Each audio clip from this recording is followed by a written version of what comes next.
halogenation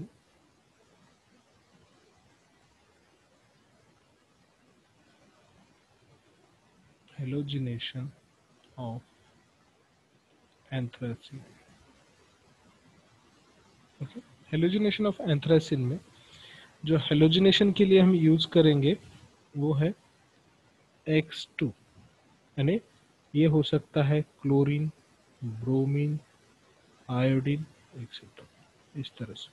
इसके लिए जो रिएजेंट या सॉल्वेंट हम यूज करते हैं वो है कार्बन डाइसल्फाइड या थायोनिल क्लोराइड SO2Cl2। और रिफ्लक्स ये इसके साथ और यूज कर सकते हैं CCl4, बट इसको एडिशन में लगेगा रिफ्लक्स। तो हम एक एक रिएक्शन देखेंगे।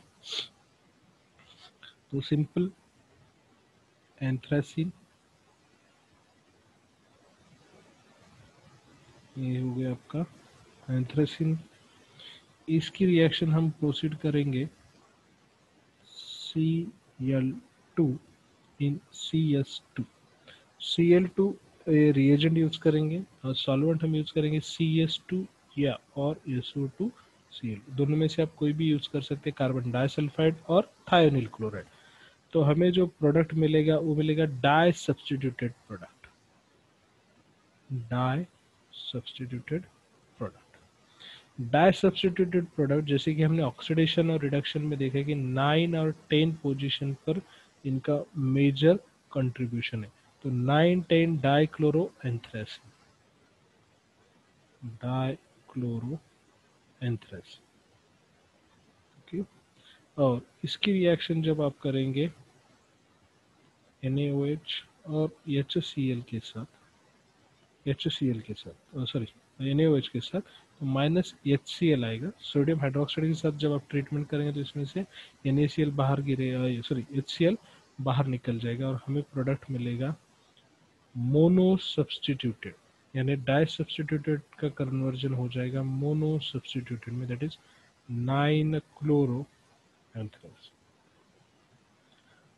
अब आप इसको समझ सकते हैं कि अगर हमें डाई सब्स्टिट्यूटेड प्रोडक्ट चाहिए तो आपको बेस का रिक्वायरमेंट नहीं, और आपको मोनो सब्स्टिट्यूटेड चाहिए तो आपको पहले क्लोरीन के साथ इसकी ट्रीटमेंट करनी होगी और सॉल्वेंट होगा CS2 या SOCl2। इससे हमें मिलेगा डाई सब्स्टिट्यूटेड प्रोडक्ट, जिसको हम फर्दर बेस के साथ ट्रीटमेंट करेंगे तो इसमें से क्लोरीन निकल जाएगा और we will get mono substituted product, that is 9 chloro anthracene. अब एग्जैक्टली अगर हमें दोनों प्रोडक्ट एक साथ चाहिए, मोनो और डाई, तो इसके लिए हम डायरेक्टली प्रोसीड कर सकते हैं X2 इन CCl4, कोई भी ले लो। अब हमने ऊपर क्लोरीन लिया इसलिए यहाँ पर भी हम क्लोरीन लिखेंगे। ओके, Cl2 इन CCl4। तो हमें जो प्रोडक्ट मिलेगा दोनों मिलेंगे मिक्सचर में, mono substituted as well as di substituted. जैसे कि ये हो गया आपका 9 chloro anthracene plus 9, 10 dichloro anthracene, ClC, 9 chloro 9, 10 dichloro, ये दोनों आपको इसमें मिल जाएगी। ओके, एक साथ हो जाएगा। और आपको अलग अलग चाहिए तो पहले आपको प्रोसीड करना होगा, सॉल्वेंट सिर्फ चेंज करना होगा, रिएजेंट तो सेम रहेगा। सॉल्वेंट अगर आप कार्बन डाइसल्फाइड यूज करते हैं तो पहले डाई सब्स्टिट्यूशन प्रोडक्ट मिलेगा, फिर उसके बाद बेस के लिए प्रोसीड करेंगे तो आपको मोनो सब्स्टिट्यूटेड प्रोडक्ट मिलेगा। ये हो गया आपका हेलोजिनेशन। इसके बाद है nitration reaction of anthracene. Nitration,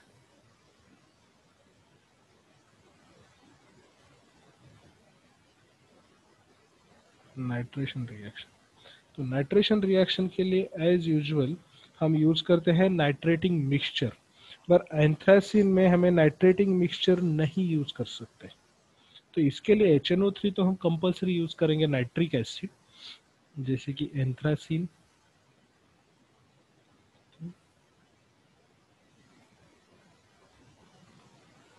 plus, इसमें यूज करेंगे आप नाइट्रिक एसिड, बट साथ में जो रहेगा CH3CO2 acetic anhydride as a solvent. इसमें रिएजेंट आपका रहेगा नाइट्रिक एसिड और सॉल्वेंट रहेगा एसिटिक अनहाइड्राइड।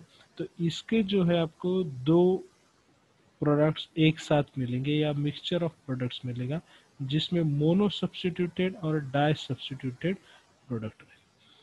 9 नाइट्रोएंथ्रासिन और कॉम्बिनेशन प्रोडक्ट सेम रहेगा जैसे यहाँ पर है था पिछले क्लोरीनेशन के रिएक्शन में कि मोनो और डाई सब्स्टिट्यूटेड प्रोडक्ट, उसी तरह से NO2 NO2 9 नाइट्रोएंथ्रासिन और 9,10 डाई नाइट्रोएंथ्रासिन, ये दोनों जो है आपको एक साथ में मिलेंगे। बट नाइट्रेशन रिएक्शन जनरली हम जितने देखते हैं नियर अबाउट 90% नाइट्रेशन रिएक्शन में नाइट्रेटिंग मिक्सचर यूज होता है, जैसे कि HNO3 plus H2SO4 fix combination रहता है। बट एंथ्रासिन के इसमें हमें ये डिफरेंट, इसमें सिर्फ H2SO4 की जगह पर एसिटिक अनहाइड्राइड यूज है। प्रोडक्ट 9 नाइट्रोएंथ्रासिन एंड 9,10 डाइनाइट्रोएंथ्रासिन, ये दोनों है। ओके, इसके बाद जो है अगली रिएक्शन है हमारी सल्फोनेशन रिएक्शन।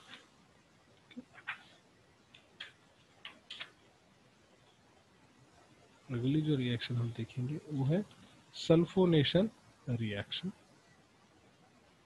सल्फोनेशन के लिए डेफिनेटली हम क्या यूज करेंगे, सल्फ्यूरिक एसिड। तो देखिए सल्फोनेशन रिएक्शन के लिए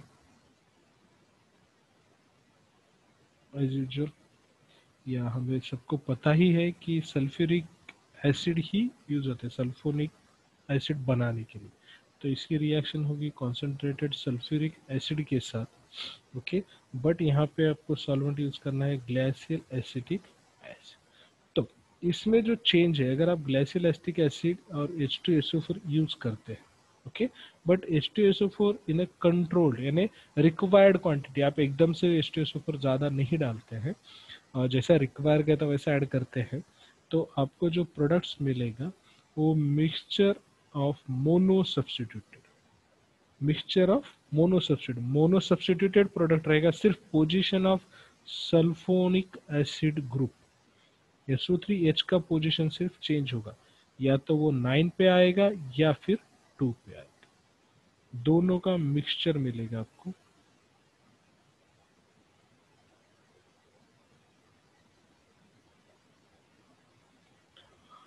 nine sorry anthracene 9 sulphonic acid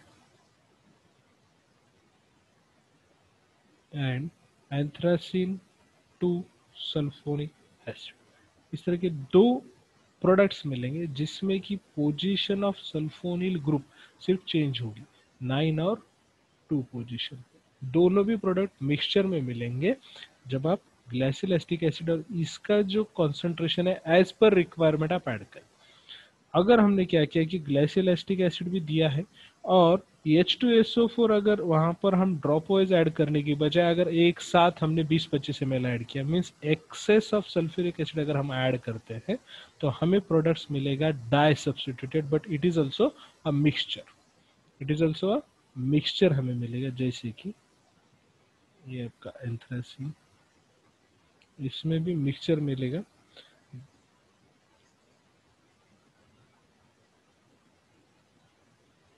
1,8 के एंथ्रासिन डाइसल्फोनिक एसिड, डाइसल्फोनिक एसिड। और दूसरा जो इसका प्रोडक्ट मिलेगा हमें 2 और 7 पोजीशन,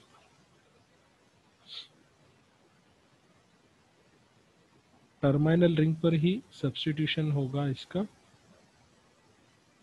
ओके, 2,7 डाइसल्फोनिक एसिड, इस तरह से। यानी फर्क कहाँ पर है, सिर्फ सल्फ्यूरिक एसिड आप कैसे ऐड करते हैं। अगर आप लिमिटेड या ड्रॉप वाइज ऐड कर रिएक्शन प्रोसीड होने देते हैं तो मोनो सब्स्टिट्यूशन फॉर्म होगा। अगर आप इसको अनलिमिटेड देते हैं या एक्सेस में देते हैं तो डाई सब्स्टिट्यूटेड प्रोडक्ट बनेगा, पोजीशन में भी डिफरेंट बट दोनों में भी मिक्सचर ऑफ प्रोडक्ट बनेंगे, दोनों में भी मिक्सचर ऑफ प्रोडक्ट बनेंगे। This is all about the sulphonation of anthracene. Next हम देखते हैं formylation reaction.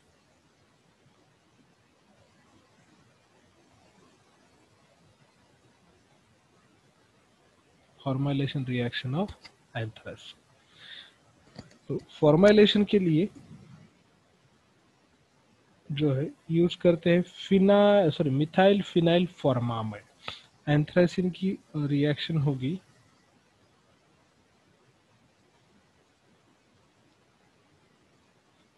Phenyl methyl formamide, इसका नाम है मिथाइल फिनाइल फॉर्मामाइड, इसके साथ होगी। तो हमें जो मिलेगा इन प्रेजेंस ऑफ POCl3, और हमें जो प्रोडक्ट मिलेगा वो मिलेगा 9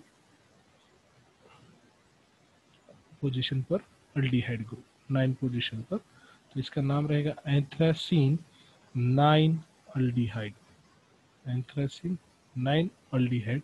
और बाय प्रोडक्ट बनेगा NHCH3।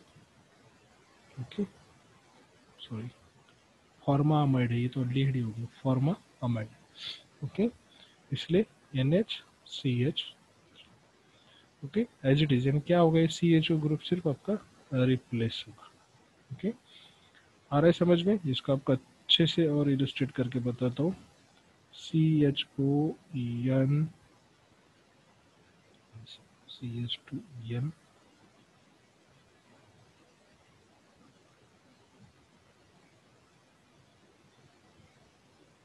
ओके, N पोजीशन पर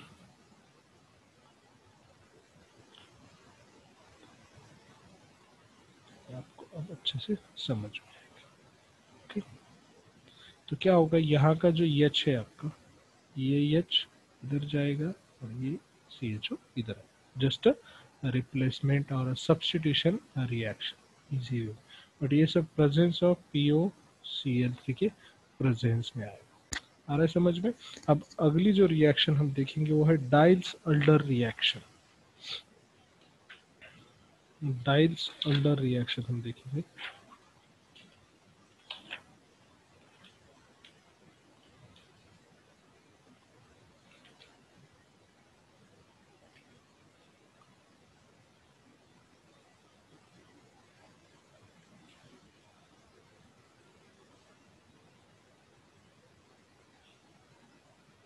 डाइल्स अल्डर रिएक्शन या एडक्ट फॉर्मेशन होता है इसमें।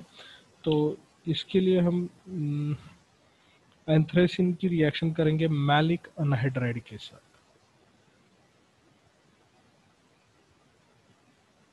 मैलिक अनहाइड्राइड का स्ट्रक्चर देखिए, CH CO O CO CH। हो गया।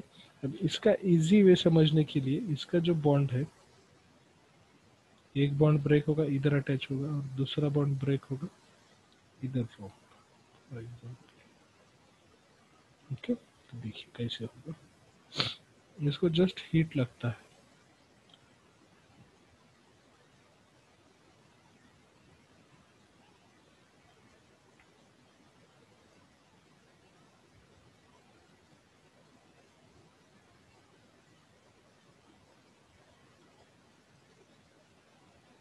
बस खत्म। दिस इज द रिएक्शन, यानी इसके बीच में CH इस तरह से आएगा। This is about the डाइल्स alder adduct formation. ये एडक्ट फॉर्म होता है, इसको अलग अलग रिएक्शन में रिएक्शन इंटरमीडिएट बोल के भी यूज किया जाता है। अब हम देखेंगे medicinal uses of anthracene. Medicinal uses of anthracene. Anthracene के यूजेस, एंथ्रासिन कहाँ कहाँ पर यूज किया जाता है? सबसे पहले तो जो अपने साइक्लिक ड्रग्स है, ये एंथ्रासिन का यूज होता है डाइज में, मेजरली डाइज। और स्पेशली एलिजहैरिन बोलकर जो डाई है, ये रेड डाई के इस्तेमाल में यूज होती है, रेड डाई बनाने के, अलग अलग कलर्स के डाइज बनाने के लिए। उसके बाद एंथ्रासिन का यूज होता है आपके प्रिजर्वेटिव्स में। बट प्रिजर्वेटिव जो मेजरली एंथ्रासिन यूज किया जाता है वो है वुड प्रिजर्वेटिव्स, यानी जो अपनी लकड़ी होती है उसको अलग अलग इंसेक्ट्स या दीमकों से बचाने के लिए प्रिजर्वेटिव का यूज़ किया जाता है, जैसे कि उसको पेंट करना वगैरह, तो उसमें आपका एंथ्रासिन और उसके डेरिवेटिव्स होते हैं। इसका यूज़ इंसेक्टिसाइड्स, यानी जो इंसेक्ट्स होते हैं उसको ख़त्म करने के लिए इंसेक्टिसाइड्स का यूज़ किया जाता है। जैसे कि हमने देखा कि वुड कोटिंग्स या वुड के प्रिजर्वेटिव, तो साथ में वापस उसके ऊपर दीमक ना लगे इसके लिए जो कोटिंग की जाती है वुड्स या अदर मटेरियल्स पे, तो वो भी कोटिंग मटेरियल होता है। वो कोटिंग मटेरियल में भी एंथ्रासिन का यूज ज़्यादा होता है।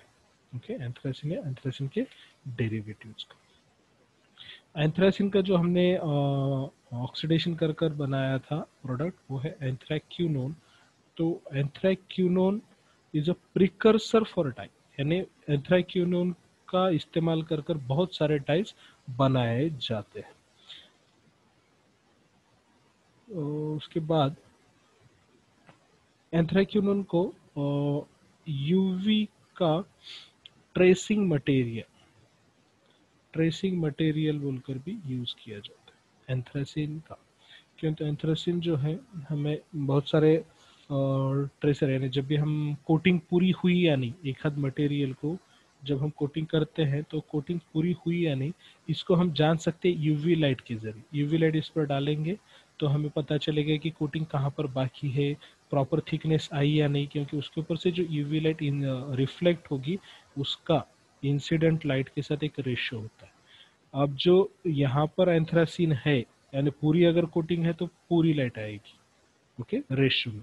अगर एंथ्रासिन कम है यानी कोटिंग इम्प्रॉपर है तो एंथ्रासिन इम्प्रॉपर रहेगा कॉन्सेंट्रेशन में, तो इस लाइट का रेशियो डिस्टर्ब हो जाएगा। इसके जरिए हमें पता चलेगा कि कोटिंग हुई या नहीं। तो ये ट्रेसिंग मटेरियल बोलकर भी यूज किया जाता है। जैसे कि अब इसको ड्रग्स बोलकर भी यूज करते हैं, एंथ्रॉल और एंथ्रासिनॉल। ये ड्रग्स है, फार्माकोलॉजिकली एक्टिव ड्रग्स है। इसके सिंथेसिस में भी हम एंथ्रासिन का यूज करते हैं।